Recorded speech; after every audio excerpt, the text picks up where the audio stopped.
Om Awigranamastu, Om Swastiastu.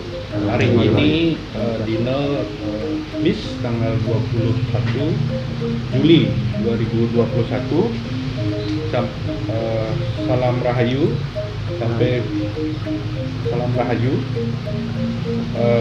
Perkenalkan, kami dari Yayasan Bakti Pertiwijati akan menyampaikan beberapa konten yang berkaitan dengan tutur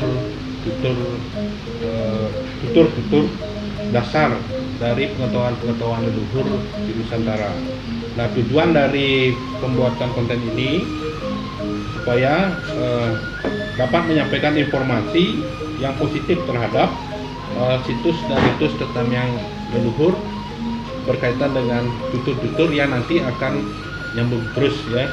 Kemudian sasaran dari materi yang akan disampaikan ini yaitu masyarakat Indonesia, kalangan akademik, mahasiswa, dan kalangan pencinta seni budaya yang dapat memahami tentang yang leluhur.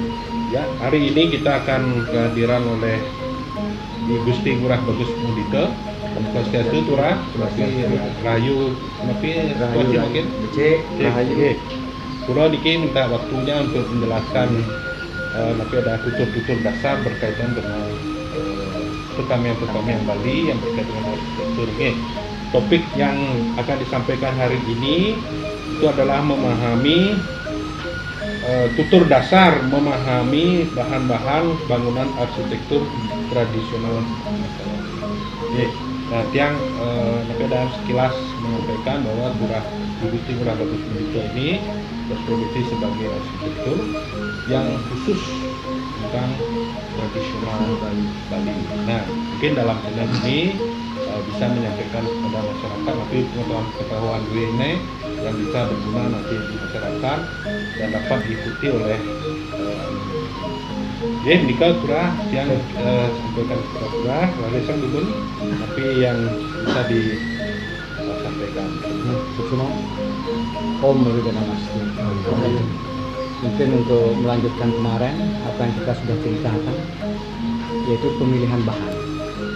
Jadi arsitektur tradisional Bali sangatlah konten untuk memilih bahan. Dimana kemarin saya sampaikan bahan yang penebangan kayu yang tertimpa pohon lain tidak termanfaatkan, tidak terpakai karena ada keretakan di dalamnya. Ini proses ini yang perlu dipahami oleh masyarakat banyak. Jadi kayu yang ditebang menimpa ke dalam artinya di batu sungai ada getaran. Hal ini pun yang harus dijaga dengan baik. Jadi pemilihan bahan itu ada 3. Pemilihan bahan satu yaitu kayu, kedua paras, kedua pembuatan bata, ketiga yaitu alang-alang pada masa lalu, bagaimana caranya untuk mempertahankan proteksi pada sisi yang lalu. Jadi satu hal di mana pemilihan kayu, pemilihan bahan jadinya yang di awal itu ya dipotong jadi 10 cm dia sebelum kambiumnya dipotong. Jadi kambiumnya dipotong sehingga kayu ini tidak bahan makanan tidak naik ke atas ya. Sehingga kayunya akan mati. Nah, ini dibiarkan 3 bulan. Itulah sehingga mungkin pada saat sekarang sudah ada pengeringan kayu dan lain sebagainya, kayu kering bisa dimanfaatkan secara baik. Tetapi pada masa lalu karena alat-alat kurang, tapi leluhur kita sudah paham untuk membuat bahan itu dibukalah kambiumnya. Kambiumnya dibuka sepanjang 6 sampai 9 cm, ya 10 cm ya, sehingga kayu itu utuh dia. Jadi cara penebangannya ada arah ke kanan, arah ke kiri, arah ke barat, ke utara dan ke selatan, tetapi tidak menimpa. Pohon lain harus tumbang ke tanah yang ada. Nah, inilah proteksi yang sangat kuat pada masa lalu. Tapi hari mungkin kita fokuskan kepada tutur kayu dulu. Tutur kayu mungkin jenis-jenis kayu yang bisa dipakai bangunan. Kita difokus tutur kayunya dulu ya. Nanti materi paras atau nanti yang kedua ya fokuskan ke kayunya. Jadi, kayu napi kan ya. Mungkin yang munggah resto nereng di dalam sastra dalam sastra kosali lalu jadi di kayunya ada kelas Prabu dan mungkin yang istilahkan pada saat sekarang ada kelas utama. Itu ada perbedaan di Pawongan sama Parahyangan yang berbeda. Jadi di Parahyangan yaitu kelas Prabunya itu Cendana, Majodau, Cempaka. Jadi di Pawongan itu kelas prabunya beda. Yang disebut nangka. Nangka bahasa Bali apa aja bahasa Bali? Tewel. Ya. Itu kelas prabu di pembangunan. Nah, proses ini pun orang Bali sangat, leluhur kita pada masa lalu sangat kuat untuk menjaga, di mana di awal mungkin tata cara penebang sudah saya sampaikan tadi dengan pemotongan kambium. Yang kedua sesehnya diambil dari pohon kelapa. Nah, pohon kelapa setelah dibagi 4 ya, bagi 4 ditaruh dulu selama 3 bulan. Terus 3 bulan diikat dia jadi satu dengan ukuran-ukuran yang dimanfaatkan oleh bangunan. Itu ada ukuran 5-10, terjadinya 5-10 ya.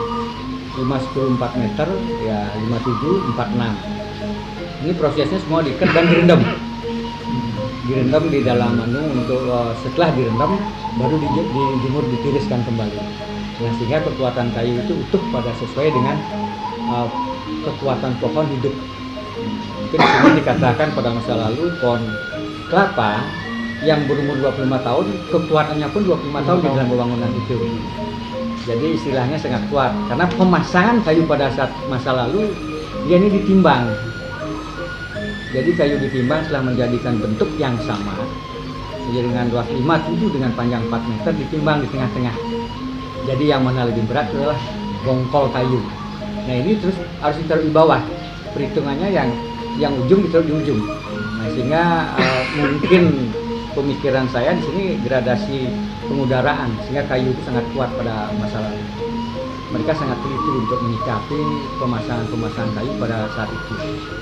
Yang kedua, pemilihan bambu sebagai usuk-usuknya, yang mungkin ada perhitungan Sri Werdi, yang naga emas perak. Coba diulang lagi. Sri Werdi, yang naga emas perak. Terus Sri mungkin dimanfaatkan pada jinang. Ya, Werdi dimanfaatkan pada wewangunan. Emas dimanfaatkan pada rumah, kamar. Jadi kamar ini emas dimanfaatkan pada kamar. Jadi perhitungan pada emas dia. Jadi perhitungan ini pun saya pikir ada kekuatan titik kayung jadinya. Nah, jadi dalam arah ini Sri Werdi yang naga emas perak. Jadi naga pada wangunan pintu masuk. Jadi gapura, ya. Inilah proses-proses ini yang betul-betul ditata letakkan sesuai dengan perhitungan. Ya, perhitungan memunculkan kekuatan sebenarnya. Ya, naga kan tadi biasa sampaikan mungkin ya pada suri dan lain sebagainya. Nah, inilah yang perlu diperhitungkan, ketelitian daripada leluhur kita sangat tinggi pada masa lalu. Jadi memperhitungkan tidak sembarangan menata letakkan kayu-kayu yang harus dibuat pada titik itu. Nah, jadi kayu bambu pun termasuk kayu dia jadinya pada saat itu bambu termasuk kayu. Pemotongan bambu pun dilakukan tidak hari Minggu. Nah, ini yang saya nggak bisa jawab. Hari Minggu kenapa hari Minggu tidak dipotong gitu? Ya, nanti itu konten berikutnya berkaitan dengan kayu dan istilah-istilah itu ya.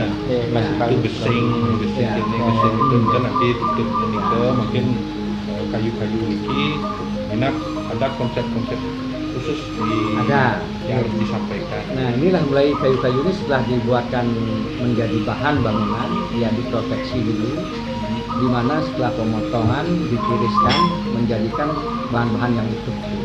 Ya, keutuhan bahan ini yang baru bisa jadi pengolahan bahan dulu.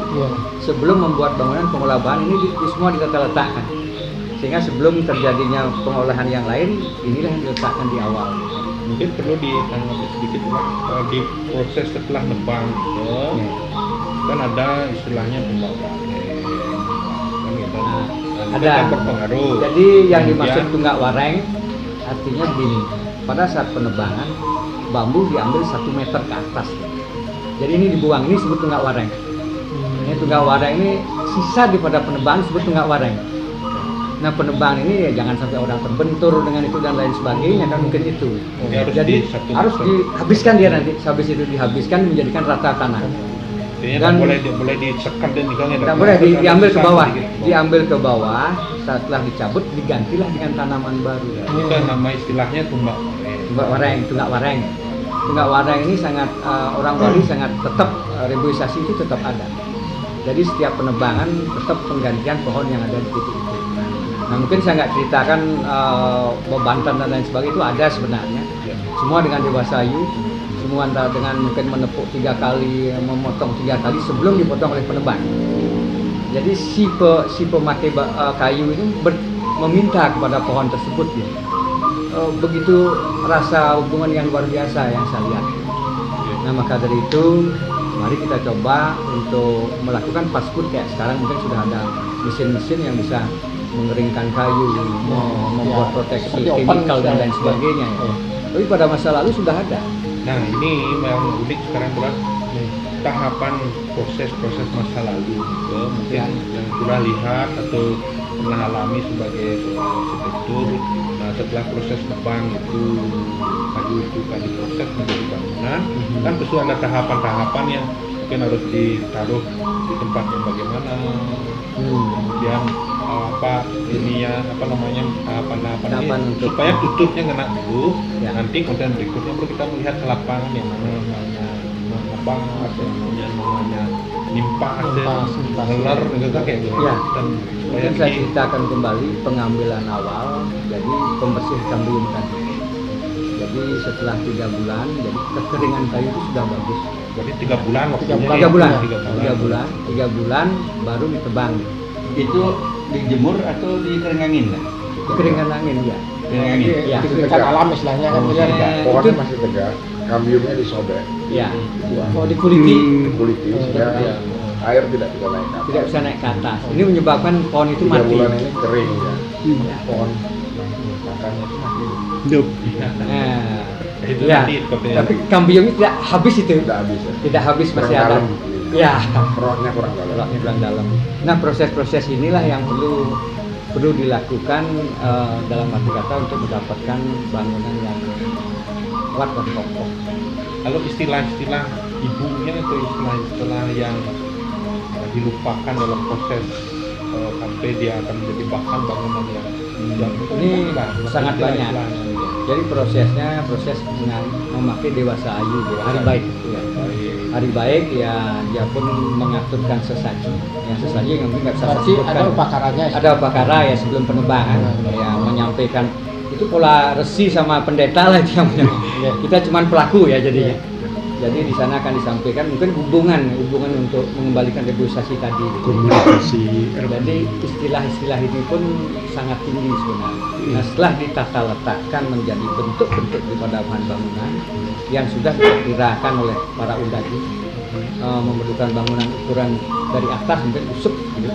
Ya kaso ya kalau bahasa Indonesianya kaso ya 57, jadi dibuat 57 dengan ukuran 3 meter. Nah ini ditaruh semua, dia sudah dihitung ini. Sudah itu dengan lebar bangunan per meter itu ada 3, Sri Berdiri yang naga emas perak. Jadi per meter itu ada 3.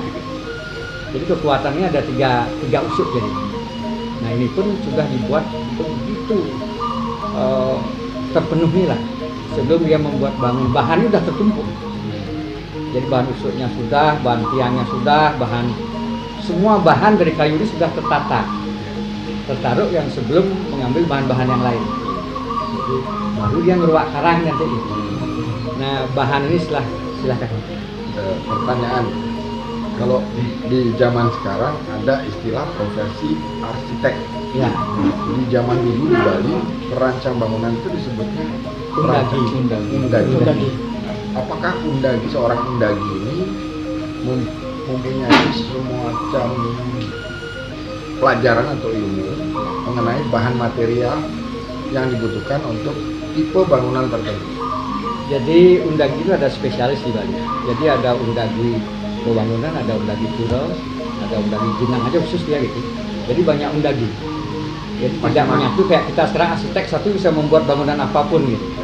Jadi undagi-undagi ini yang akan memberikan tata cara terhadap pemilik pembuat bangunan untuk mengatur bahan apapun yang akan dibuat di titik itu. Jadi menentukan juga mengenai bahan bakunya. Iya, bahan bakunya. Profesinya. Ya, ada yang khusus dia undagi jeneng. Ya. Jeneng itu nanti banyak Pak. Ya. Di Bali itu Banyak lancing, lancing sampai ini. Nanti itu akan dijelaskan di konten Ya. berikutnya dan sekalian nanti melihat yang mana jeneng ini, Mana gelembok, mana jinang, lembab, mana jeneng, mana kelungkung, mana gelembab, mana lancing. itu nanti mungkin Tapi satu profesi arsitek di bidang jinak. Ya. Undaginya satu. Satu profesi. Itu profesi. Bahan bakunya yang dipergunakan Ya. untuk orang profesi katakanlah undagi jineng ini rata-rata sama semua. Sama. Hampir baik. sama. Saya potong dulu Lurah. Mungkin Ya. ada yang perlu disampaikan secara umum dulu Ya. bahwa berkaitan dengan haru niki. Secara singkat saja statementnya Lurah. Ya, Harapan Lurah artinya kepada masyarakat biar memahami bahwa orang dulu mengambil bahan bangunan betul-betul dengan proteksi yang jelas. Jadi pemetengan kayu, penata letak, ukuran ini sudah disiapkan lebih dahulu Dan menanam kembali. dan menanam kembali. Nah ini proses ini yang perlu beberapa hal yang terbaik kita harus ikuti Oke. sehingga terjadinya pohon itu tidak kadar air dan apa lain sebagainya bisa masih ada. Saya kira itu yang perlu kita pahami dengan beberapa contoh-contoh yang dibuat oleh leluhur kita masa lalu. Ya, baik, Lurah. Demikian Bubun Lurah, niki beberapa tadi yang sudah disampaikan Lurah itu semoga bermanfaat bagi masyarakat. Ya, dalam channel ini akan berkelanjutan dalam bidang material-material yang berikutnya. Dan dalam kesempatan ini saya mengucapkan selamat ulang tahun kepada Yayasan Bakti Pertiwi Jati dalam usia yang ketiga. Dalam konten ini semoga bermanfaat bagi masyarakat umum, masyarakat Bali dan masyarakat Indonesia dan masyarakat dunia yang ingin memahami tutur-tutur dasar berkaitan dengan arsitektur tradisional Bali. Dan jangan lupa dalam channel ini di-subscribe dan tekan lonceng ya. Dan demikian saya tutup dengan mencarang Om Sidi Rastu, Sidi Akeno, Terima kasih. Om Santi.